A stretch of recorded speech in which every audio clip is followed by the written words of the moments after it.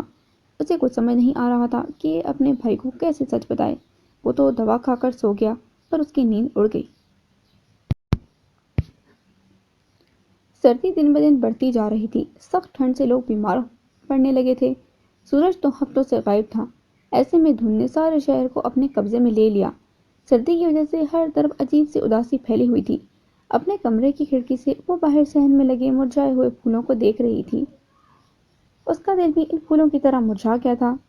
بھورے رنگ کی شلوار قمیص پہنے، سر پر بڑی سی چادر اوڑھے، وہ اداس کھڑی تھی۔ اس کی طلاق کو ہوئے 15 دن ہو گئے تھے، تب سے وہ اپنے کمرے میں بند تھی۔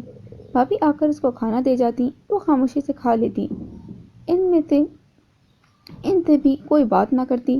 ابھی وہ کرسی پر بیٹھی اپنے ہاتھ کی لکیروں کو دیکھ رہی تھی۔ دروازہ نوک ہوا۔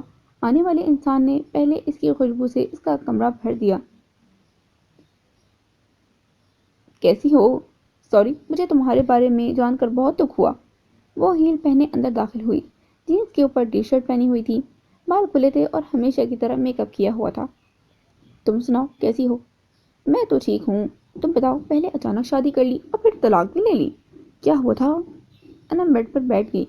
الماش خاموش ہو گئی، اس کے پاس کوئی جواب نہیں تھا۔ اپنا دکھ کسی کو سنا کر ہمدردی سننے کی عادی نہیں تھی۔ تم بتاؤ، پڑھائی کیسی جا رہی ہے؟ الماش نے بات بدل دی۔ اچھی جا رہی ہے، آج کل چھٹیاں ہیں تو بس انجوائے کر رہی ہوں۔ کل مری گھومنے کا پروگرام بنایا ہے، مجھے پتا چلا تم آئی ہو تو سوچا مل لوں۔ ایک کام کرو، تم بھی ہمارے ساتھ چلو۔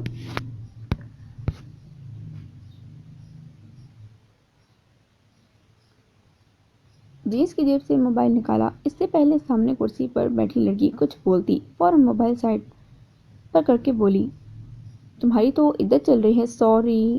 منہ ٹیڑھا کر کے بولی، کوئی بات نہیں۔ میں اس کی بات ابھی مکمل نہیں ہوئی کہ دادی دروازے پر آ گئی۔ تم یہاں کیا کر رہی ہو؟ جاؤ اپنے گھر۔ اسے سے اپنی سگی پوتی کو دیکھا اور ہاتھ سے انم کو جانے کا اشارہ کیا۔ وہ بیڈ سے اٹھی، الماش کو مسکرا کر دیکھا، نخرے دکھاتی کمرے سے نکل گئی۔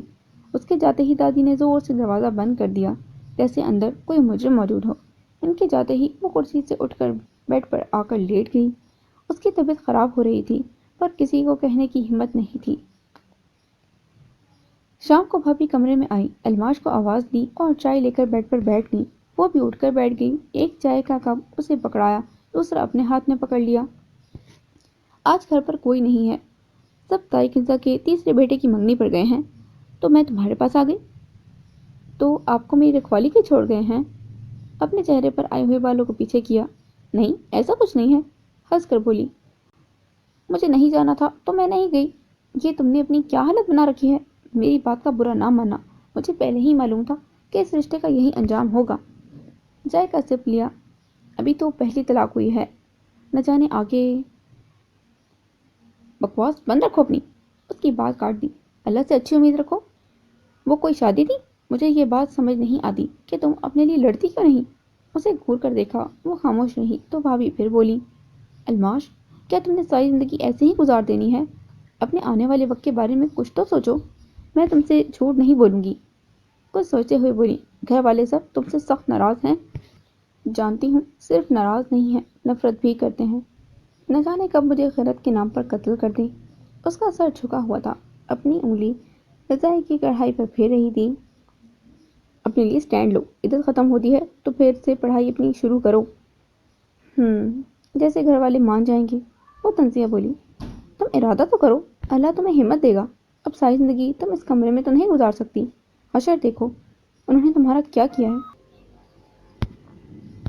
اللہ پوچھے گا انہیں۔ میری جو قسمت میں لکھا تھا وہ مجھے ملا ہے، سپاٹ لہجے میں بولی اور بیڈ سے اتر گئی۔ مجھے نماز پڑھنی ہے، مجھے معلوم ہے بھائی نے آپ کو سختی سے منع کیا ہے مجھ سے بات کرنے کے لیے۔ آپ پلیز میری وجہ سے گھر کا ماحول خراب نہ کریں، میری سمجھ سے باہر ہے آپ میرا امتحان کیوں رکھتی ہیں۔ یہ کہہ کر وہ واش روم گھس گئی۔ بھابھی نے دونوں چائے کے کپ ٹرے میں رکھے۔ میں تو بس وعدہ نبھا رہی ہوں۔ چائے کے کپ لے کر کمرے سے باہر نکل گئی۔ جس دن آنٹی آمنہ ہسپتال میں تھی، بھابھی بھی ان کے پاس تھی۔ آنٹی آمنہ کی طبیعت بہت خراب ہو گئی تھی۔ انہوں نے اپنی ہونے والی بہو کو اپنے پاس بلایا تھا اور اس سے وعدہ لیا تھا کہ اگر ان کو کچھ ہو جائے تو وہ الماش کا دھیان رکھے گی۔ اس وجہ سے ہی وہ الماش کی اتنی فکر کرتی تھی، وہ تو بس اپنی ساس سے کیا ہوا وعدہ نبھا رہی تھی۔ 40 سالہ عورت نے اپنے بیگ سے ایک پیکٹ نکال کر میز پر رکھ دیا۔ اس کا ہاتھ کانپ رہا تھا۔ سامنے والے شخص نے وہ پیکٹ اٹھایا اور اسے کھول کر دیکھنے لگا۔ وہ سفید رنگ کے کرتے پاجامہ میں ملبوس تھا، کرتے پر سلوٹیں تھیں، آستین فولڈ کی ہوئی تھیں، ٹانگ پر ٹانگ رکھ کر کرسی پر بیٹھا ہوا تھا۔ جیسے جیسے وہ ان تصویروں کو دیکھ رہا تھا، اس کے ماتھے پر شکن پڑ رہی تھی۔ ڈرائنگ روم میں وہ عورت اور شکاری دونوں میز کے آمنے سامنے بیٹھے ہوئے تھے۔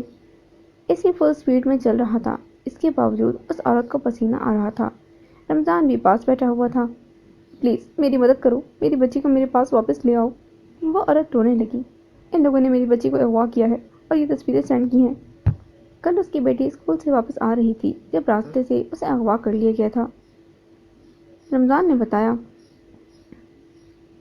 واپس کیسے آتی ہے؟ رکشے پر آتی جاتی ہے۔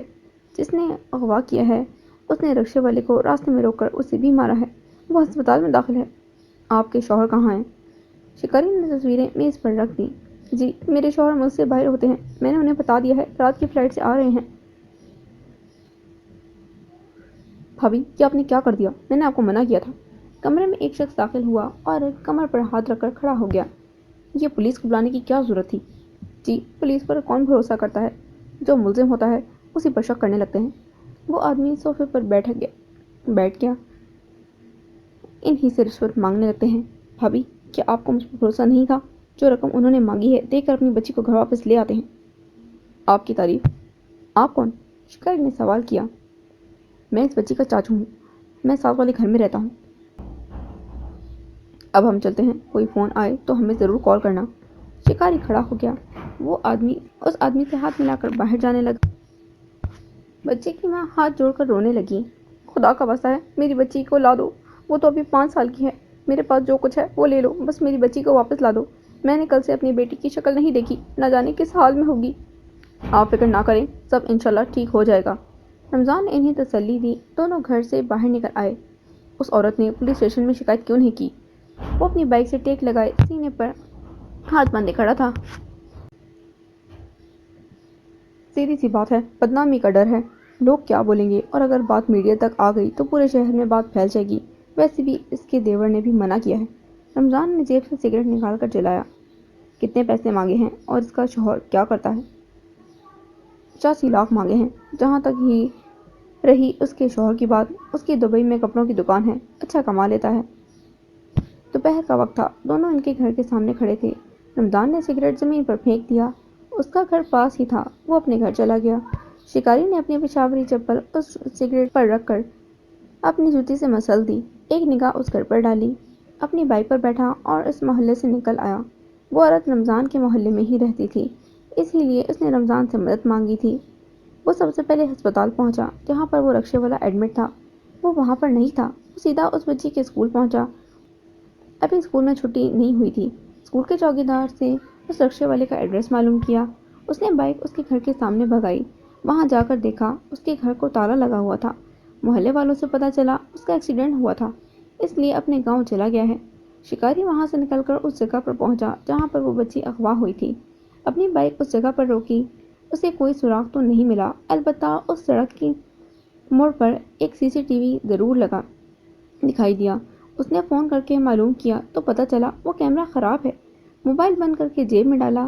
اسی سڑک پر ایک میڈیکل سٹور تھا، شاید کوئی سراغ مل جائے۔ اسی امید سے اس دکان پر چلا گیا۔ دکان کے مالک سے اجازت لے کر ان کے کیمرے کی ریکارڈنگ چیک کی۔ اس ریکارڈنگ کو اپنے موبائل میں محفوظ کر لیا۔ میڈیکل سٹور سے اپنے لیے کچھ سامان خریدا اور گھر کے لیے نکل پڑا۔ گھر آ کر اپنے کیمرے میں لیپ ٹاپ پر اس ویڈیو کو اچھے سے دیکھا۔ کچھ تو تھا جو اسے کھٹک رہا تھا۔ رمضان کو کال ملائی، اس سے کچھ مزید انفارمیشن لی۔ کچن میں گیا، فریج کھولی، پانی کی بوتل نکالی، بوتل منہ سے لگا کر پانی پیا۔ موبائل پر رنگ ہوئی، موبائل دیکھا، فلک کا فون تھا۔ ٹی وی لاؤنج میں آ کر صوفے پر بیٹھ گیا۔ اس سے کچھ دیر بات کی۔ تھوڑی دیر بعد پھر سے رمضان کی کال آئی۔ اس نے جو بتایا اسے شوق لگا، فوراً بائک کی چابی اٹھائی اور گھر سے نکل پڑا۔ میری اور یاسر کی دوستی فیس بک پر ہوئی تھی۔ میں لندن میں اور وہ پاکستان میں ماس میڈیا کی تعلیم حاصل کر رہے تھے۔ شروع میں ہماری گفتگو صرف پڑھائی پر ہوتی، پھر اکثر مجھے وہ کال کرنے لگا۔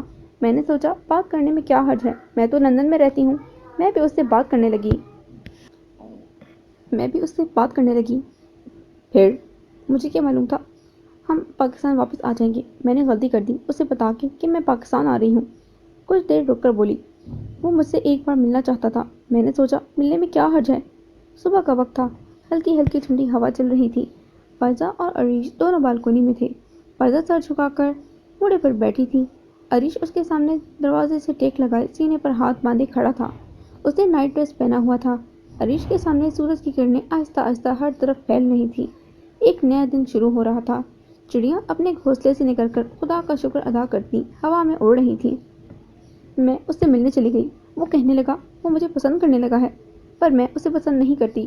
میرے انکار کرنے پر وہ مجھے بلیک میل کرنے لگا۔ وہ جانتا ہے میری شادی ہونے والی ہے۔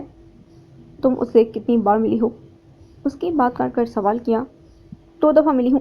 بھائی میرا یقین کرو، میں اسے پسند نہیں کرتی۔ اس کے پاس میری کچھ تصویریں ہیں جو اس نے فیس بک سے لی ہیں. مجھے نہیں معلوم تھا وہ اتنا گھٹیا انسان ہوگا. اس کے آنسو بہنے لگے. تم شادی کی تیاری کرو, میں دیکھتا ہوں کہ کیا کر سکتا ہوں. اپنے اس دوست کی مدد سے اس مسئلے کو حل کرنے کی کوشش کروں گا. اس کا لہجہ کافی سخت تھا. کیا ضرورت تھی اسے دوستی کرنے کی؟ تم خود ماس میڈیا کی اسٹوڈنٹ ہو. کیا تم کو نہیں پتا کسی پر بھروسہ نہیں کرنا, کس طرح لوگ فراڈ کرتے ہیں؟ بھائی پلیز امی اور ابو کو کچھ مت بتانا. اس شخص نے میری زندگی عذاب بنا دی ہے. یاسر مجھے دھمکی دے رہا ہے. اگر میں نے اس کی بات نہیں مانی تو وہ میرے سسرال والوں کو بتا دے گا. فائزہ, اللہ سے معافی مانگو. وہ ذات بہت رحمت کرنے والی ہے. تم بس لگاتار درشی پڑتی رہو. انشاءاللہ وہ ذات تمہاری مدد کرے گی. اس کے سر پر پیار دیا اور کمرے سے چلا گیا. عریش نے اسے یہ نہیں بتایا کہ وہ اس گھر سے آتے ہوئے کیمرہ اپنے ساتھ لے آیا تھا. اسے خود اس شادی کا بے چینی سے انتظار تھا. اسے کرن کا انتظار تھا, کب وہ آئے گی اور سب کو بتائے گی. اس دن وہ اس کی مدد کر رہا تھا. وہ بے قصور ہے. اپنے کپڑے بدل کر اپنے دوست سے ملنے چلا گیا. اسے سب سے پہلے اپنی بہن کی مدد کرنی تھی. چند دن بعد فائزہ کی شادی ہو گئی. وہ شادی پر نہیں آیا. اسے جس کا انتظار تھا کرن کا, وہ ابھی شادی پر نہیں آئی. عریش کی ساری امیدیں ٹوٹ گئی. اسے ابھی بھی مجرم بن کر جینا تھا. فائزہ کی شادی کو چند روز ہو گئے تھے. عریش اپنے کمرے میں بیٹھا کتاب پڑھ رہا تھا جب ولی صاحب اور راحیلہ آنٹی نے اپنے کمرے میں اسے بلایا. وہ دونوں صوفے پر بیٹھے تھے. وہ پاس صوفے پر بیٹھ گیا. ابھی وہ بات شروع کرنے والے تھے, قاسم ہی ان کے پاس آ کر بیٹھ گیا. ولی صاحب نے بات شروع کی. میں نے اللہ کے کرم سے اپنی اس ذمہ داری پوری کر لی ہے. اب میں چاہتا ہوں اپنا دوسرا فرض بھی ادا کر دوں. قاسم اور عریش دونوں ایک دوسرے کی طرف دیکھ رہے تھے. عریش, ہم نے تمہارا رشتہ طے کر دیا ہے. عریش پر جیسے بجلی گری. اس کا حیرت سے منہ کھل گیا. یہ اس کے لیے شاکنگ نیوز تھی. میں نے آپ سے پہلے بھی کہا تھا میں نے شادی نہیں کرنی, فوراً بولا. میں انکار سننے نہیں بیٹھا. 2 ماہ کے اندر تمہاری شادی ہے. تمہیں جو جاب آفر ہوئی ہے یونیورسٹی میں پروفیسر کے لیے, وہ جاب ایکسیپٹ کر لو. ولی صاحب اپنا فیصلہ سنا چکے تھے. مجھے شادی نہیں کرنی. وہ بھی ڈٹ گیا. فوراً بولا. آنٹی راحیلہ اور قاسم ایک دوسرے کو دیکھنے لگے. یہ پہلی بار تھا جب عریش نے کسی بات سے انکار کیا تھا. وہ میرے دوست کی بیٹی ہے, پڑھی لکھی اور خوبصورت ہے. میں آپ لوگوں کو کیسے سمجھاؤں میں نے شادی نہیں کرنی. وہ پہلی بار بلند آواز میں بولا. ولی صاحب خاموش ہو گئے. مجھے معاف کر دیں, میرا مقصد آپ کو دکھ دینا نہیں ہے, بس مجھے شادی نہیں کرنی. عریش, کیا تم کسی کو پسند کرتے ہو؟ آنٹی راحیلہ نے سوال کیا. نہیں, ایسا کچھ نہیں ہے. پھر کیا وجہ ہے؟ کیا تم ماضی کی وجہ سے انکار کر رہے ہو؟ ولی صاحب نے صاف گوئی سے کام لیا. عریش کافی دیر خاموش رہنے کے بعد بولا. ہاں, میں کسی کو پسند کرتا تھا. کوئی دیر خاموش رہا, پھر بولا. اس نے انکار کر دیا. میں اب کسی اور سے شادی نہیں کر سکتا. کمرے میں خاموشی چھا گئی. وہ اٹھ کر اپنے کمرے میں آ گیا. قاسم نے بھی وہاں سے جانا بہتر سمجھا. آنٹی راحیلہ کو لگا وہ مذاق کر رہا ہے. میں اسے سمجھا لوں گی, آپ پریشان نہ ہوں. ولی صاحب کے پاس کہنے کو کچھ نہیں تھا. اتنا تو وہ سمجھ گئے تھے کہ عریش جھوٹ بول رہا ہے. اس بات کو ہوئے 3 دن گزر چکے تھے. عریش کو اپنی یونیورسٹی میں لیکچرر کی جاب مل گئی تھی. وہ اپنے کمرے میں لیپ ٹاپ کے آگے بیٹھا اسٹوڈنٹس کو پڑھانے کے لیے نوٹس تیار کر رہا تھا. پاس میز پر کچھ کتابیں پڑھی تھیں. ایک ہاتھ میں کافی کا مگ تھا. قاسم اس کے کمرے میں بیڈ پر لیٹا میگزین پڑھ رہا تھا. دروازہ کھولا. ولی صاحب اندر داخل ہوئے. وہ اپنی جگہ پر کھڑا ہو گیا. قاسم بھی بیڈ پر سیدھا کر بیٹھ گیا. بیٹھ جاؤ, مجھے تم سے کچھ بات کرنی ہے. وہ بیڈ پر بیٹھ گئے. پہلے سے کافی کمزور ہو چکے تھے. سب خیریت ہے؟ عریش کرسی کا رخ بیڈ کی طرف کر کے بیٹھ گیا. میں نے اپنے دوست کو شادی کے لیے نہ کہہ دی ہے. شکریہ. عریش مسکرایا. پروفیسر صاحب, میں نے تمہارا رشتہ کہیں اور طے کر دیا ہے. اب وہ مسکرائے. قاسم خاموشی سے دونوں کی باتیں سن رہا تھا. پر میں تمہارا باپ ہوں, سوتیلا ہی صحیح, پر مجھے بات منوانی آتی ہے. 1 ماہ کے اندر تمہاری شادی ہے. اب میں انکار نہیں سنوں گا. قاسم بیٹا, آپ بھی شادی کی تیاری کر لو. جی ڈیڈی. اس نے مسکرا کر اپنے بھائی کو دیکھا جو ابھی بھی شوق میں تھا. وہ قاسم کی طرف مڑے. مجھے انکار نہیں سنا. میں نے تمہارا رشتہ اپنے دوست کی بیٹی سے طے کر دیا ہے. تم دونوں کی شادی ایک ساتھ ہوئی ہوگی. وہ یہ کہہ کر اٹھے اور کمرے سے چلے گئے۔ عریش اپنے ہاتھ میں پکڑے خالی کپ کو دیکھنے لگا۔ وہ اچھے سے جانتا تھا ولی صاحب کی کہی بات پتھر پر لکیر کے برابر ہوتی ہے۔ اب زیادہ شوق میں قاسم تھا۔ عریش نے صوفے سے گدی اٹھا کر اسے ماری۔ وہ پیر پٹک کر کمرے سے باہر نکل گیا۔ عریش بھی سر پکڑ کر بیٹھ گیا۔ اس کا موڈ آف ہو گیا۔ اپنی نئی جاب کے لیے وہ بہت خوش تھا۔ اپنا لیپ ٹاپ بند کیا اور کمرے کے چکر لگانے لگا۔ کوئٹہ۔ عریش صحت یاب ہو کر گھر آ چکا تھا۔ اسے 3 گولیاں لگی تھیں۔ خون تو بہت بہا تھا جس کی وجہ سے اسے کافی کمزوری ہو گئی تھی۔ اس کا ماں جی روز اسے سوپ بنا کر پلاتی تھی۔ اب میں سوپ پی کر تنگ آ چکا ہوں، کچھ اور نہیں مل سکتا؟ اپنے کمرے میں بیڈ پر بیٹھا وہ سوپ کے باؤل کو گھول رہا تھا۔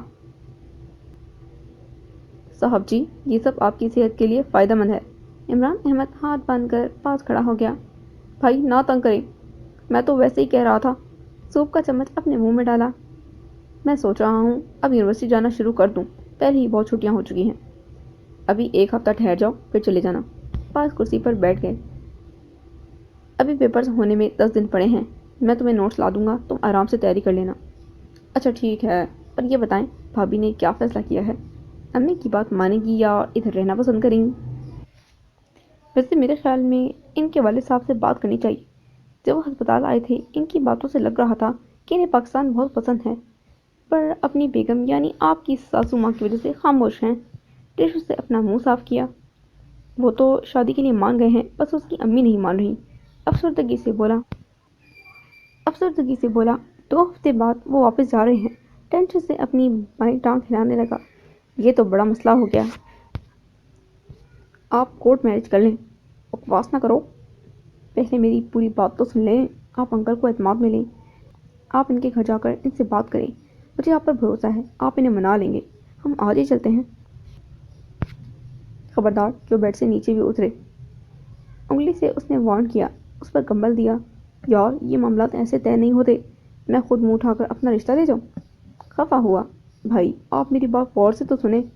ان کے فادر ایک وکیل ہیں، اگر آپ ان کو اعتماد میں لیں، ان کو یقین دلائیں کہ آپ ان کی بیٹی کو خوش رکھیں گے، اسے اچھی زندگی دیں گے، اس کا ساری زندگی ساتھ دیں گے، تو وہ ضرور مانیں گے۔ مگر ابھی میری بات ختم نہیں ہوئی۔ ہاتھ اٹھا کر اشارہ کیا۔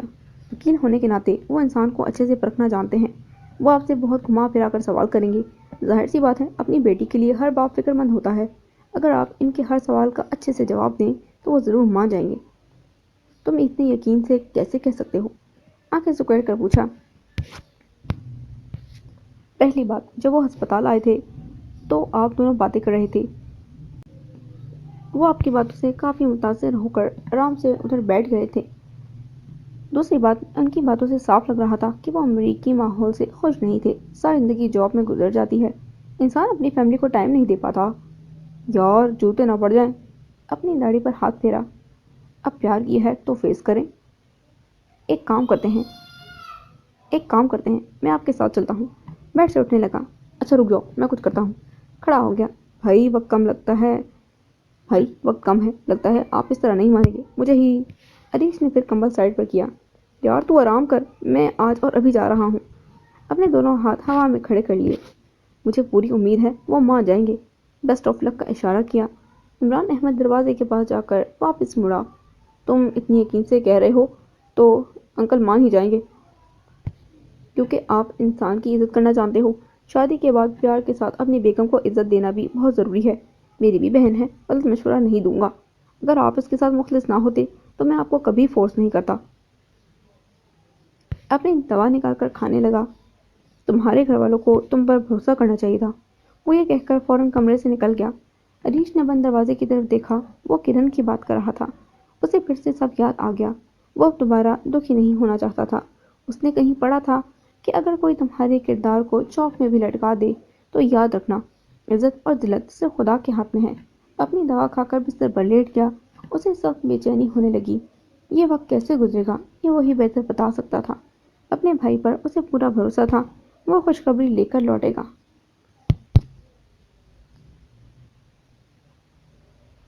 یہ اس گھر میں رہ رہی ہے، یہی کافی ہے۔ کوئی کسر نہیں چھوڑی اس نے ہمیں ذلیل کروانے کی۔ اب کیا دنیا بھر میں ہمیں مزید ذلیل کروا کر دم لے گی؟ اسے صرف پڑھنے کی اجازت دے دیں، سارا دن کمرے میں بند رہ کر پاگل ہو جائے گی۔ بھابھی نے چائے کا کپ پہلے انکل فرقان کو دیا، پھر اپنے شوہر عظیم کو۔ بیگم، تم اس مسئلے میں نہ آؤ تو بہتر ہے۔ اس کے قصے اس کے سسرال تک پہنچے ہیں، تبھی تو اسے طلاق ہوئی ہے۔ چائے کا کپ میز پر رکھ دیا۔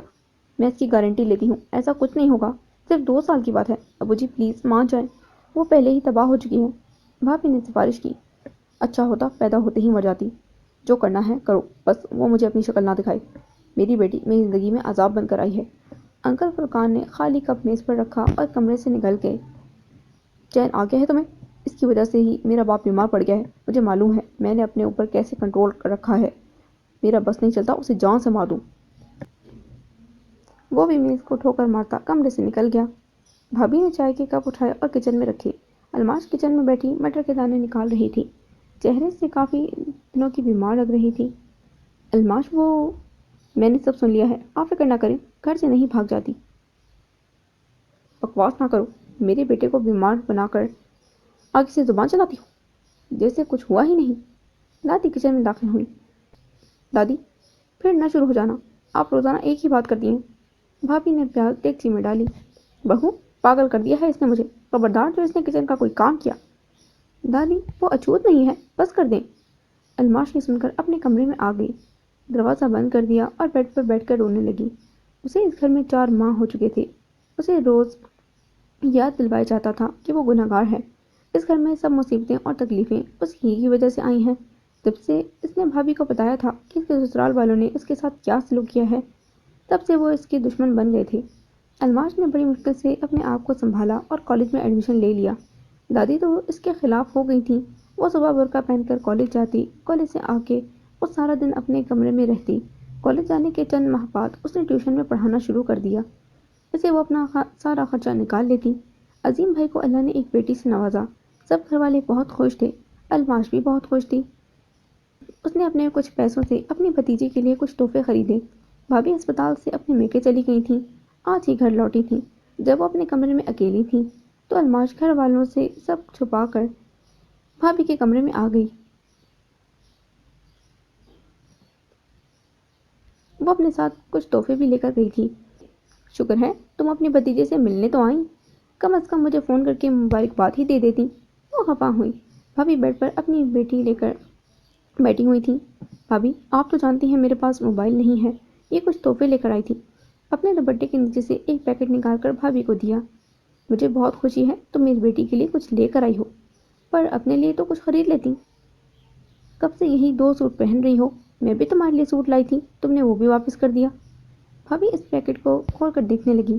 اتنے میں عظیم بھائی کمرے میں داخل ہوئے۔ یہ یہاں کیا کر رہی ہے؟ وہ غصے سے بولے۔ کیا ہو گیا، اکلوتی پھوپھو ہے، تم اپنا منہ بند رکھو۔ عظیم بھائی اپنی بیگم کی بات کاٹ کر بولے، چلی جاؤ یہاں سے، میں نہیں چاہتا اس کا سایہ بھی میری بیٹی پر پڑے۔ انہوں نے ہاتھ سے کمرے کی باہر کی طرف اشارہ کیا اور اپنی بیوی کو گھورنے لگے۔ الماش کمرے سے جانے لگی۔ اپنے ساتھ یہ پیکٹ بھی لے کر جاؤ جو تم لائی ہو۔ الماش نے وہ پیکٹ بھابھی کے ہاتھ سے لے لیا اور فوراً کمرے سے نکل گئی۔ کیا ہو گیا ہے آپ کو؟ بہن ہے وہ آپ کی، آئندہ وہ میری بیٹی کے پاس بھی نظر نہ آئے۔ اللہ نہ کرے کل کو میری بیٹی اس جیسی نہ بن جائے۔ عظیم بھائی نے ہاتھ میں پکڑا فروٹ والا شاپر میز پر رکھا اور واش روم چلے گئے۔ بھابھی کو بہت دکھ ہوا۔ ان کی بیٹی رونے لگی تو اسے بستر پر لٹا کر اس کے لیے دودھ بنانے لگی۔ الماش اپنے کمرے میں آ گئی، اس پیکٹ کو الماری میں رکھ دیا۔ اب تو اسے رونا بھی نہیں آتا تھا۔ اپنے کمرے میں زمین پر بیٹھ کر کالج کا کام کرنے لگی۔ اسے اپنے بھائی کے رویے پر سخت تکلیف محسوس ہو رہی تھی۔ اس کے دروازے پر نوک ہوئی۔ وہ جانتی تھی بھابھی ہوں گی، پر اس نے دروازہ نہیں کھولا۔ وہ کبھی نہیں چاہتی تھی کہ اس کی وجہ سے بھائی بھابھی سے ناراض ہو جائیں۔ شام کو تائی کنزا ان کے گھر آئیں۔ الماش اپنے کمرے سے باہر نہیں آئی، اس کے سر میں سخت درد ہو رہا تھا۔ وہ آنکھیں بند کر کے ادھر زمین پر لیٹ گئی۔ میں تائی کو کبھی معاف نہیں کروں گی، مجھے پتا ہے یہ سب ان کا کیا دھرا ہے، میری زندگی انہوں نے برباد کی ہے۔ آج بہت دنوں بعد اسے علیم بھائی کی آواز سنائی دی۔ وہ اٹھ کر باہر جانے لگی، پھر رک گئی۔ علیم اس کی شادی کے بعد امریکہ چلا گیا تھا۔ اس کی باہر جانے کی ہمت نہ ہوئی۔ علیم کو آئے کئی دن ہو چکے تھے، ان دونوں کی ملاقات نہیں ہوئی۔ وہ پہلے سے زیادہ اب اپنے آپ کو مجرم سمجھنے لگی۔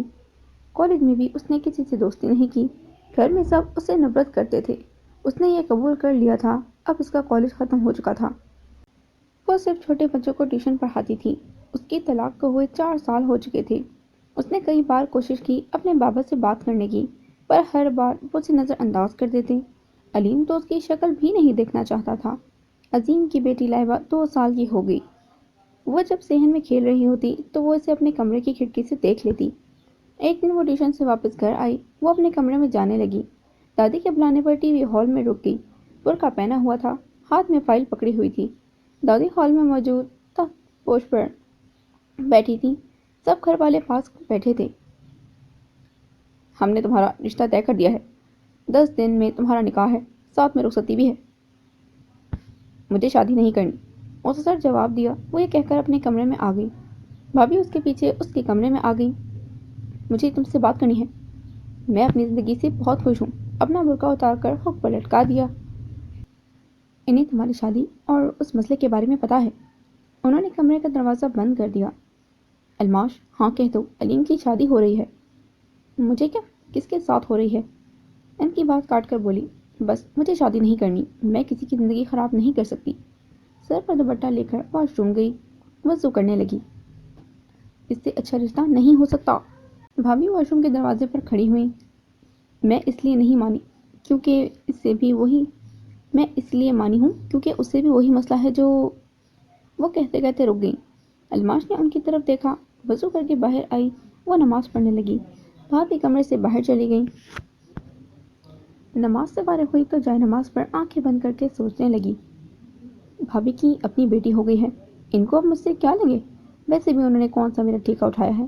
اب علیم کی بیگم آئے گی، اچھا ہے میں پہلے ہی گھر سے چلی جاؤں۔ جائے نماز سے اٹھی اور کچن میں آ گئی۔ بھابھی کھانا پکا رہی تھی۔ مجھے یہ رشتہ منظور ہے، وہ یہ کہہ کر جانے لگی۔ الماش، وہ رک گئی۔ بھابھی بہت خوش لگ رہی تھی۔ بازار جا کر شاپنگ کر لیتے ہیں۔ پیاز گرم تیل میں ڈالی۔ پیاز بھونے کی خوشبو پورے کچن میں پھیل گئی۔ مجھے کہیں نہیں جانا، وہ یہ کہہ کر اپنے کمرے میں آ گئی۔ رات کو کھڑکی سے صحن میں دیکھنے لگی۔ اسے ذرا پرواہ نہیں تھی اس کی شادی کہاں ہو رہی ہے۔ اسے کچھ یاد آیا۔ اپنی الماری کا دروازہ کھولا، دراز سے اپنی امی کا دیا ہوا بنی نکالا۔ اس کو اپنی امی کی خوشبو آتی تھی۔ اسے اپنے سینے سے لگا کر کھڑکی کے پاس کرسی پر بیٹھ گئی۔ اس کے پورے کمرے کو گلاب کے پھولوں سے سجایا ہوا تھا۔ کمرے کا فرنیچر تبدیل کر دیا تھا، ساتھ میں اس کا کمرہ بھی شفٹ کر دیا تھا۔ یہ ایک ساتھ 2 کمرے بنے ہوئے تھے۔ وہ سبز رنگ کی شیروانی پہنے آئینے کے سامنے کھڑا تھا۔ آج وہ سیلون سے تیار ہو کر آیا تھا۔ آج اس کی زندگی کا سب سے اہم دن تھا۔ اپنی شادی سے وہ زیادہ خوش نہیں لگ رہا تھا۔ ایک خوف تھا جو اسے مسلسل تنگ کر رہا تھا۔ کنگھی سے اپنے بالوں کو اپنے طریقے سے سیٹ کیا۔ کنگھی میز پر پھینک کر کرسی پر آ کر بیٹھ گیا۔ دروازہ نوک ہوا اور فائزہ اندر داخل ہوئی۔ اس نے اپنی شادی کا لہنگا پہنا ہوا تھا۔ وہ بہت خوبصورت لگ رہی تھی۔ کیا ہوا بھائی؟ سب باہر آپ کو بلا رہے ہیں۔ آ رہا ہوں، ٹوٹے دل سے بولا۔ کیا واقعی آپ کسی کو پسند کرتے تھے؟ اپنے بالوں میں ہاتھ پھیرا۔ ہاں، تھی ایک خوبصورت حسین و جمیل لڑکی، میں نے آج تک اس جیسی پیاری لڑکی نہیں دیکھی۔ جمائی لے کر بولا، پر جو نصیب میں نہیں تھا اس کے لیے کیا شکوہ کرنا؟ کیا آپ نے اسے شادی کے لیے نہیں کہا؟ اسے اپنے بھائی کے لیے برا لگ رہا تھا۔ کہا تھا پر وہ نہیں مانی، اور بعد میں وہ کالج چھوڑ گئی۔ اپنے جوتے پہن کر کھڑا ہوا۔ ایک بات پوچھنی تھی، وہ… سوال ادھورا چھوڑ دیا۔ تم فکر نہ کرو، وہ سمجھ گیا۔ پوچھنا، وہ کیا پوچھنا چاہ رہی تھی؟ میں نے پرسنلی جا کر یاسر سے بات کی تھی، تمہاری قسمت اچھی تھی، وہ اپنی غلطی مان گیا، آئندہ تمہیں تنگ نہیں کرے گا۔ اتنی جلدی کیسے مان گیا؟ فائزہ دھیرے سے بولی۔ میں اسے ہسپتال ملنے گیا، اس کا دوست جو اس دن وہاں موجود تھا وہ مجھے مل گیا۔ اس بات کا شکر ہے، اس کے دل میں خوف خدا تھا۔ اس نے وعدہ کیا کہ وہ اپنے دوست کو سمجھائے گا۔ عریش نے اپنا موبائل جیب میں ڈالا۔ آئندہ اس بارے میں بات نہیں ہوگی۔ اپنی بہن کو سختی سے تاکید کی۔ دونوں بہن بھائی کچھ دیر بعد شادی ہال میں موجود تھے۔ قاسم اسٹیج پر بیٹھا ہوا تھا۔ وہ کسی شہزادے سے کم نہیں لگ رہا تھا۔ اس کی دلہن بھی بہت پیاری تھی۔ عریش کو بے صبری سے کرن کا انتظار تھا، پر وہ فیملی شادی پر نہیں آئی۔ فرح اور فرح پھوپھو کوئی بھی عریش اور اس کی بیگم کے پاس نہیں آیا۔ وہ سب اس کو گھور کر دیکھ رہی تھیں۔ طیب شاہ اپنے بیٹے وقار کے ساتھ آئی تھیں۔ ان کے چہرے کے تاثرات عجیب سے تھے۔ عریش جلد سے جلد وہاں سے جانا چاہتا تھا۔ سب کی نظروں سے اسے تکلیف ہو رہی تھی۔ فرا اور فروغ دونوں آنٹی رحیلہ سے کچھ کہہ رہی تھیں۔ وہ اسٹیج پر بیٹھا بہت آسانی سے سمجھ رہا تھا۔ اپنی ماں کے لیے اسے برا لگ رہا تھا۔ اس کا صبر جواب دے گیا۔ وہ اسٹیج سے نیچے اترا اور لمبی ڈگ پھرتا شادی ہال سے باہر نکل گیا۔ شادی ختم ہوئی تو سب قاسم اور اس کی بیگم ہانیہ سے مذاق کرنے لگے۔ عریش کی بیگم اسٹیج پر اکیلی بیٹھی ہوئی تھی۔ ولی صاحب کے کہنے پر فائزہ اسے اپنے ساتھ گھر لے گئی۔ دلہن کو گھر لا کر اس کے کمرے میں بٹھایا۔ تائی افشا بھی ساتھ آئی تھی۔ عریش گھر پر نہیں تھا۔ تم کھانے کے لیے کچھ لے آؤ۔ بیچاری ہال میں بھی کچھ نہیں کھایا اس نے۔ تائی افشا نے فائزہ کو کمرے سے باہر بھیج دیا۔ تمہارے والدین نے کیا دیکھ کر شادی کی ہے؟ لال اور سفید رنگ کے سوٹ میں وہ کسی ایمبولینس سے کم نہیں لگ رہی تھیں۔ جی؟ بیڈ کے کنارے پر بیٹھی دلہن نے سر اٹھا کر دیکھا۔ تم زیادہ ہواؤں میں مت اڑنا۔ تمہارے شوہر کی وجہ سے پورا خاندان ایک دوسرے سے جدا ہو گیا ہے۔ اپنی کرتوتوں کی وجہ سے وہ تمہیں تنہا ہال میں چھوڑ کر چلا گیا۔ اپنی کمر پر ہاتھ رکھا۔ میں سمجھی نہیں۔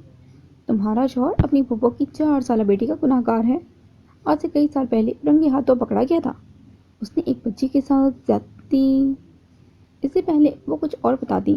دروازہ کھلا، فائزہ کھانا لے کر اندر داخل ہوئی۔ تم کھانا کھا لو، میں مہمانوں کو دیکھ لوں۔ تائی کمرے سے باہر چلی گئی۔ مجھے فریش ہونا ہے۔ دلہن نے اپنی شال اتاری۔ دروازہ اس طرف ہے۔ فائزہ نے ہاتھ سے اشارہ کیا۔ کھانا میز پر رکھا۔ اس کا لہجہ بہت روڈ تھا۔ وہ اپنا لہنگا سنبھالتی واش روم میں چلی گئی۔ آنٹی راہیلہ سب کے ساتھ واپس آ گئیں۔ وہ عریش کے کمرے میں آئیں۔ امی، آپ نے عریش بھائی کے ساتھ بہت برا کیا ہے۔ کیا ہوا ہے؟ آہستہ بولو۔ اس کو ہاتھ سے اشارہ کیا۔ دلہن کہاں ہے؟ مجھے قاسم نے سب سچ بتا دیا ہے اور میری ابھی عریش سے بات بھی ہوئی ہے۔ وہ کسی اور کو پسند کرتا ہے۔ آپ نے اس کی شادی زبردستی کروائی ہے۔ اس سے بولی، آہستہ بولو، کوئی سن لے گا۔ ویسے یہ تمہارے ابو کا فیصلہ تھا۔ دھیرے سے جواب دیا، مجھے کوئی فرق نہیں پڑتا۔ آپ نے بھائی کے ساتھ اچھا نہیں کیا۔ اپنا پیر پٹکتی کمرے سے نکل گئی۔ آنٹی راہیلہ نے ایک نظر کمرے پر ڈالی اور وہ بھی کمرے سے باہر آ گئی۔ واش روم کا دروازہ کھلا، اندر سے دلہن باہر آئی۔ اس پر ایک ساتھ 2 بم گرے تھے۔ اسے چکر آیا۔ وہ لڑکھڑاتی ہوئی پاس پڑی کرسی پر بیٹھ گئی۔ رات ہو چکی تھی۔ باہر سے باتوں اور ہنسنے کی آوازیں آ رہی تھیں۔ اس کے کمرے میں اندھیرا تھا۔ گلاب کے پھولوں کی خوشبو اس کے دماغ کو چڑھ رہی تھی۔ اپنے ارد گرد لال پھولوں سے اسے خوف آنے لگا، جیسے خون کے تالاب کے پاس کھڑی ہو۔ تمہارے شوہر نے ایک بچی کے ساتھ؟ اس کا دم گھٹنے لگا۔ وہ کسی اور کو پسند کرتا؟ بڑی ہمت سے اٹھ کر گلاس میں پانی ڈال کر پیا۔ اپنے سر پر دوپٹے کو اتار کر بیڈ پر پھینک دیا۔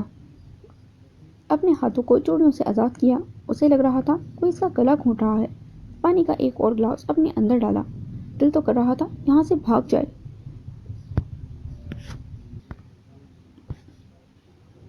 دروازہ کھلا اور اس کی زندگی کا ساتھی اندر داخل ہوا۔ اس نے ٹیبل لیمپ آن کیا، الماری سے اپنے کپڑے لے کر واش روم گھس گیا۔ وہ ادھر بت بنی بیٹھی رہی۔